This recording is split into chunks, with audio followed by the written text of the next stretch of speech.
C'est un voyage entre le lac Léman et la vallée de Joux, via les prairies et les pâturages colorés du Jura vaudois. Un bol d'air à travers des paysages aussi sublimes que variés, entretenus depuis des siècles par ses habitants.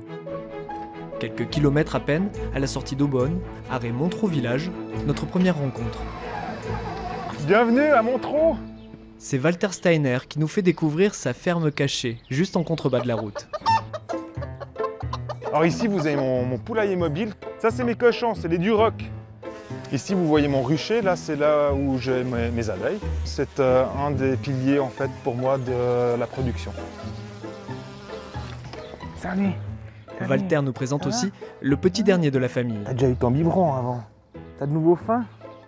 Un petit chevreau de tout juste 2 semaines, pas assez robuste à la naissance pour être allaité par sa mère. Elle me considère absolument comme étant sa maman, parce que vu que je l'élève au biberon et tout, je suis un peu la maman de remplacement. Si Walter devait dresser un inventaire de sa production, il faudrait rester 3 jours à l'écouter. Un peu d'élevage, beaucoup de cultures céréalières et donc du miel.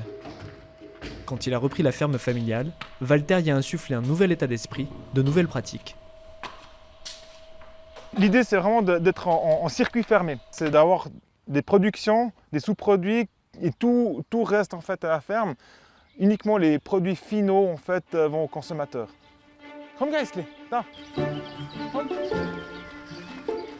Mais reprenons notre route en direction du Brassus.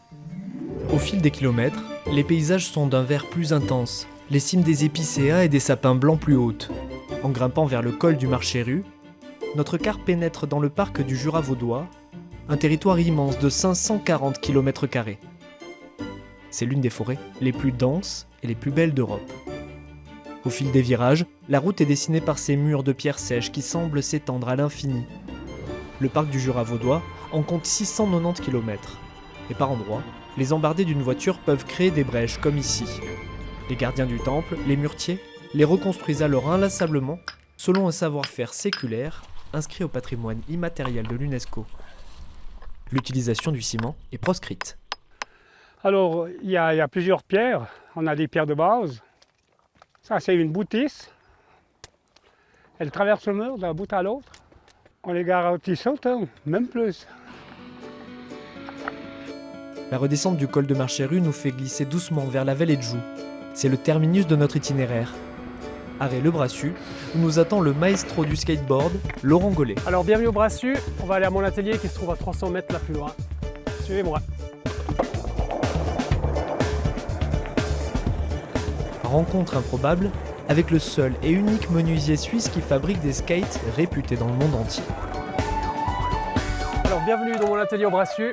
Suivez-moi, on va aller visiter le coin des skateboards.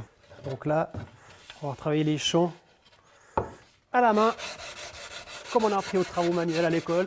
Et pour concevoir certaines planches comme celle-ci, Laurent utilise du bois local, des épicéas de la forêt du Rizou. Résultat final de ces petites planches toutes fines, toutes souples. On exagère à peine si on dit que les habitants du Brassus travaillent dans l'horlogerie ou dans l'horlogerie. Alors forcément, notre menuisier détonne un peu dans le paysage. Pour faire des ollies et puis des tricks un peu freestyle, quoi. C'est sûr que moi, quand j'ai commencé cette activité ici, de fabriquer des skateboards en Suisse, puis en plus à la Vallée de Joux, il y en a tout le monde qui m'a dit que j'étais complètement fou. Hein. Mais bon, c'était ma passion de gamin, c'est toujours ma passion, c'était toute ma vie, c'est sport de glisse. Puis finalement, à force de taper sur le clou, on arrive à le faire rentrer. Et puis la preuve, elle est là, c'est que ouais, ça fait 22 ans que je fais ça. Et puis maintenant, on arrive vraiment à faire quasiment plus que des produits de glisse, quoi. Laurent part souvent à l'étranger pour son travail, mais revient systématiquement planter des clous dans sa vallée de Joux natale, aimanté par la beauté de ses paysages préservés, traversés par les cars postaux.